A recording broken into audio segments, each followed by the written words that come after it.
been joined by one of the leading members of the NPP, Gabby Otchere-Darko, to pick his thoughts about some of these allegations and also his impressions about the election so far and whether he has catch his votes or not, and perhaps pick his thoughts on where he's aligning to in terms of which people should lead the party moving forward. Gabby, welcome to City TV. Vivian, in Abuche.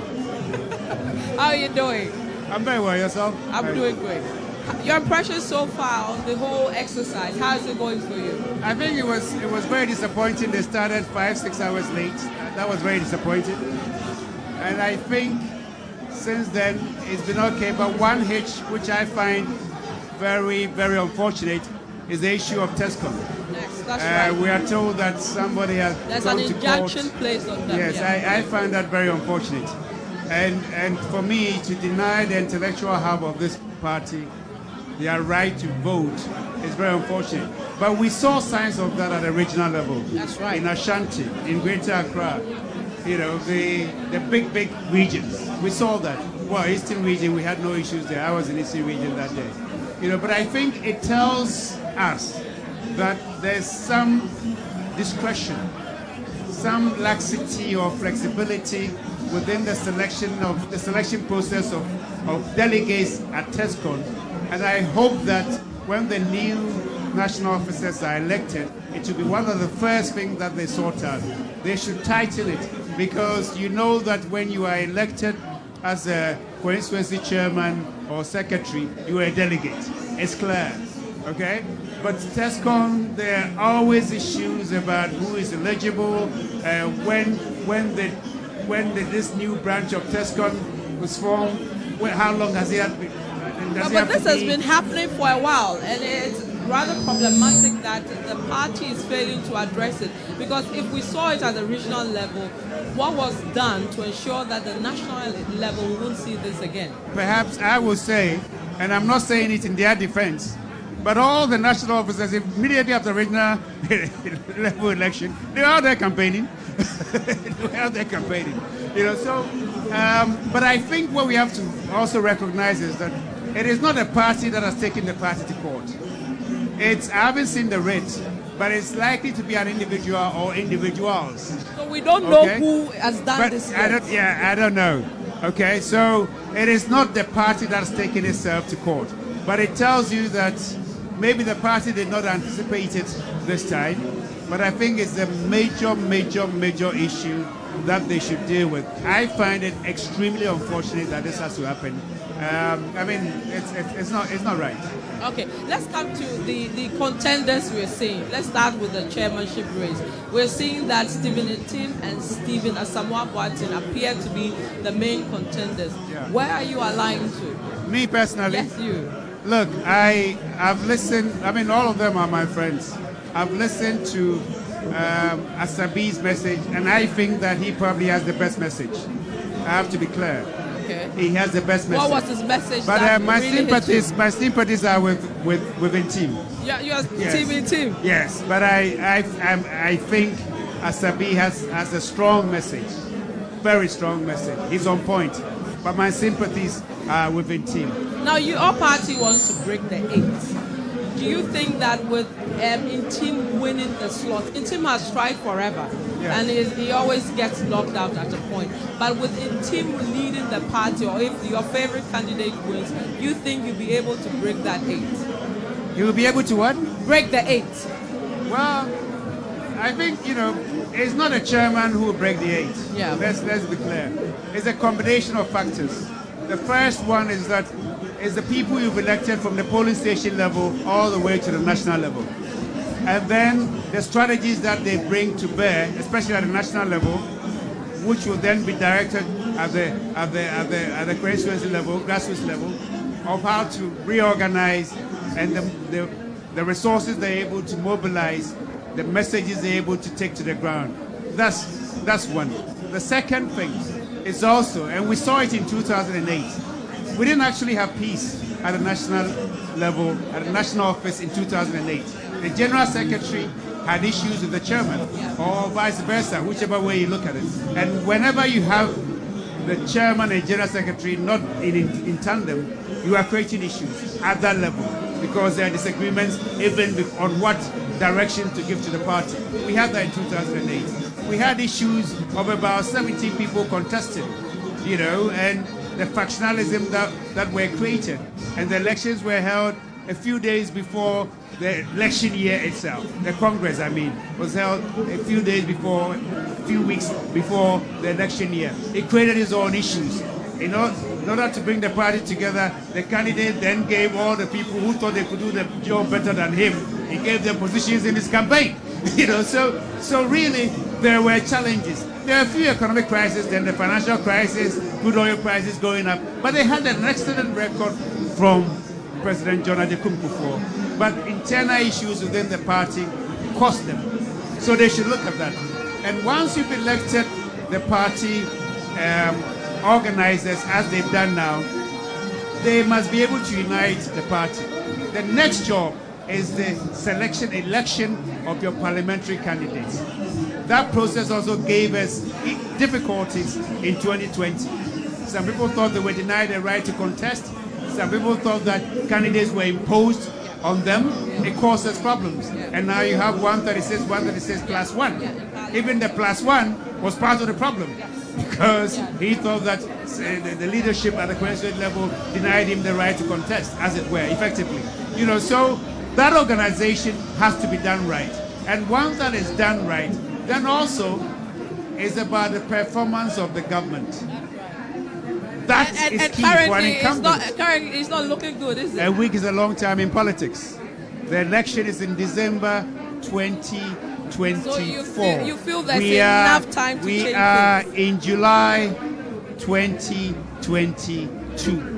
Okay? For me, critically, is what government does over the next 12 to 15 months. If we can see a clear sign of recovery, jobs are being created, there's money in people's pockets, and all that within the next 12 to 15 months, and they have a credible candidate, and they have credible candidates at the constituency levels, and also they have a good machinery to campaign, then the next thing is what the opposition also have to offer. That's a huge tax you have ahead of you. Say again? That's a huge tax you have ahead of you. I'm saying it's a huge tax you have ahead of you. It's a huge tax, but it's a normal task. Okay. It's a normal task with every election, particularly when you are trying to do something that's never happened in our democratic history. That is a government going for a third term, consecutively. It's never happened. It's never happened in our history. So yes, and then of course, when you look at the current challenges, you may say that it's an impossible task. But I'm saying a week is a long time in politics. IMF, you've gone to IMF, the government sees that as a decision, a necessary decision to give it the fiscal space, the breathing space, to bring back confidence in the economy and to be able to have the policies implemented that will help the country and for it to win back the confidence of the country. So it's a long way to go. That's what I'm saying. Critically, is what happens for the next 12 to 15 months. That will determine in a big way who wins the next election. Okay. General Secretary slot. Where are you aligned? General Secretary, I have sympathies for John Boadu. Okay? But he has a challenge. Okay? And I think the challenge is based on incumbency fatigue. When you are General Secretary of the party, all the problems, if you had a chairman also running, he would have had difficulties. Okay? Because they've been there, they were there in 2016, they were there in 2020, and they want to be there in 2024. It creates its own issues. You've stepped on so many toes. You get me? You have, because you can't satisfy everybody. And there's clearly incumbency fatigue. So that's where the challenge is. Why do I have sympathies? It's not that I have sympathies for him. Strategically, I think the party has to be careful. And this is why I say so. You are going to have a new chairman. You're going to have a new national organizer. You're going to have a new youth organizer. Okay? You're going to have a new treasurer.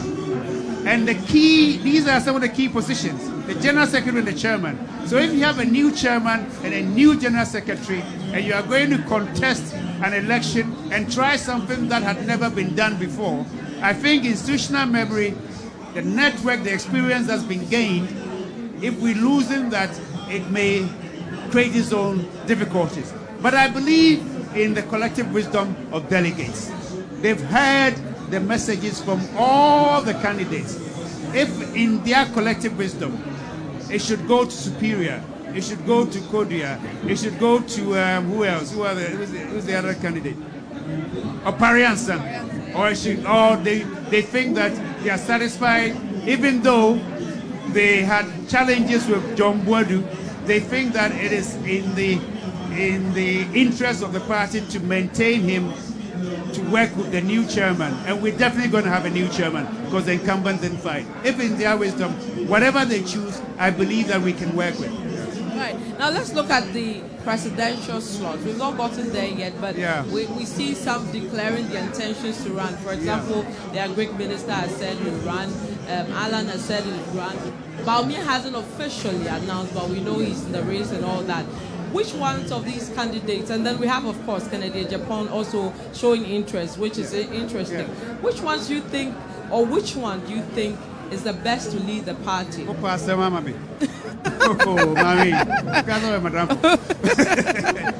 I'll say to you, I think Alan has played his cards well. He hasn't gone now to talk about his. We all know he has an ambition, and if I'm a better man, I'll say that he will put his heart into the ring when the time comes. But he's played his cards well. Okay. Bawumia, we all expect that he'll put his heart into the ring, but he's also focusing on the work.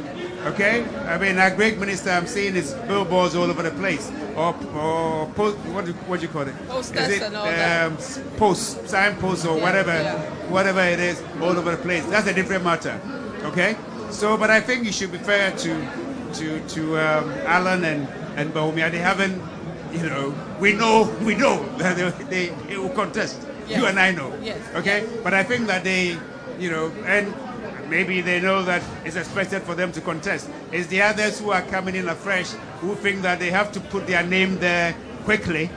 Let's just hope that their ambition will not get in the way of the collective ambition of this nation and the presidency and the government that has the duty and responsibility, okay, to realize that collective ambition. For me, that's important now than the individual ambitions of people who think that they can also be president. People are saying it's time to go for a reshuffle. Isn't it something that should be done, especially with the challenges the government is seeing? People feel new people should come, stronger people should come, and those who are contesting should be taken out for them to concentrate on their political ambitions for others to come in. So 2 questions: reshuffle, and those who want to go for the presidential bid, isn't it time to take them out? I think first of all, on reshuffle, I'm not a president, and you are not. It's the prerogative of the president. And if you go by his history, okay, he's one president who is not quick to reshuffle. Indeed, I can tell you that he believes more in the presidential sort of system, where when you elect your ministers, they stay on and stay on. Okay?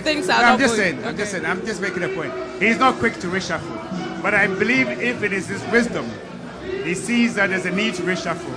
And I mean, clearly, between now and 2024, the need will arise. And some may say the need is now.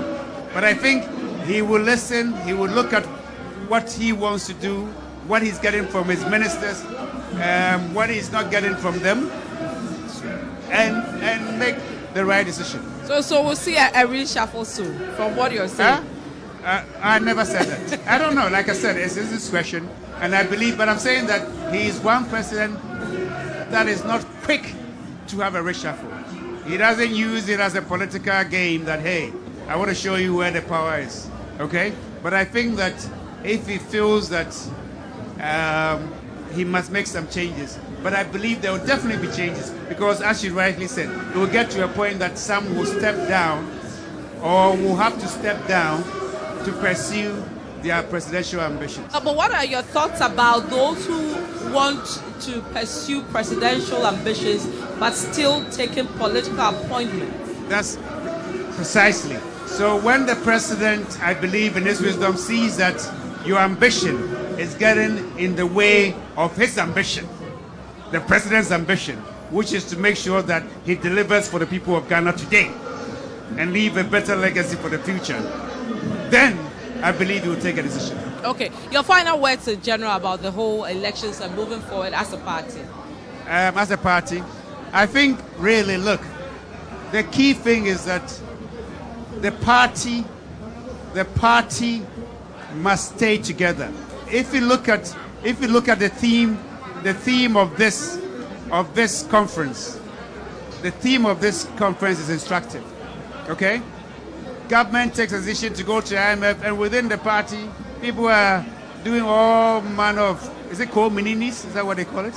Oh. But I think they were concerned about the fact that even the IMF, the NDC going to the IMF at the time was a campaign to, and Absolutely. the party going back. Yes, but they went a year before the election. Okay, you have a long drive. Okay, they went before the election. Nobody thought that there was any serious, external crisis that should have informed going to the IMF. Circumstances are a bit different. But like I said, everybody in Ghana today knows that we have a global crisis. I just came from the UK. The taxi I took to Heathrow to come to Ghana, he says he was doing 3 jobs just to pay his bills. He drives taxi for 8 hours. He goes to do some cleaning. He has his own 9 to 5 job. After that, he has to go and ride a taxi and do some cleaning job as well. But just you know, to survive. Gabby, so I'm saying there's suffering everywhere. Ghanaians know that. What Ghanaians are looking for is what their government is doing to bring relief to them. Okay? To bring solutions. That's what they are looking at. So long as government can find a path and chart that path out of the current crisis, okay, I'm sure Ghanaians will understand that we went to the IMF not because government couldn't manage its affairs, but because the vulnerabilities here made it difficult for us to deal with the external factors that hit us. Okay? But those vulnerabilities, I believe, are also being looked at. The announcement that the Bank of Ghana is now going to exercise the first right of refusal of the country to buy gold is good. I understand they're going to buy about $100 million worth of gold, and they're buying it in cedis, not with foreign exchange. Okay? And that will support their reserves. And all those moves are good in helping us to build bigger shocks, to deal with shock absorbers, forgive me, to deal with the shocks that usually hit us, and then we are all over the place. We understand, President told us that industrialization is the way to go, so that we don't rely too much on the global supply chain for things that we can produce locally. Instead of 1D, 1F, let's put more effort in it, because we need to industrialize, not just to produce for Ghanaians. In 10 years' time, the single market project within the continent, building a 1.3 billion market, single market, 1.3 billion population, and growing. If we position ourselves where we are center of industries, we can just not feed Ghana, but we get to feed the whole of the continent, produce for Africa. There's a big, if you like, a big way ahead of us that we can do a lot for our country. We should keep faith, we should support the country, because if you want roads done, we must pay for it. If you want certain things done, we must pay for it. Social interventions, they are costly. All those things are costly. Second?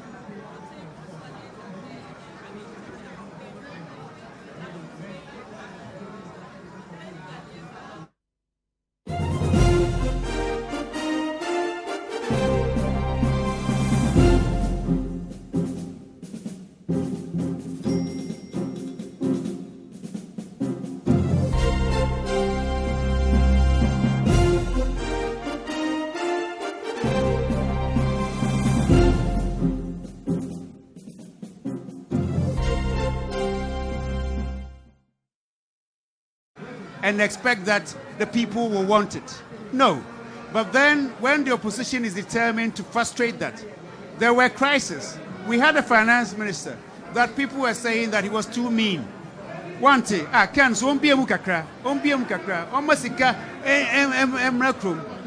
this is what he was for 4 years. Okay? And even brought a rule to to put a ceiling on budget deficit at 5%. Okay? And then we got hit by COVID. And Obiemu kakra. Obiemu no, Anna, or say, said there, over fight, or say e-levy. He wants to bring e-levy. Yeah. Okay? Because that was the solution that they proposed to government, to Parliament. Parliament did not buy it. Okay? They threw, in fact, they sought to even throw out, they made a move to throw out the whole budget, which was also questioned for its constitutionality and the rest of it. So those are the challenges. Look, let's not forget that we are in a situation where the minority, they just don't have their say. They can also have their way.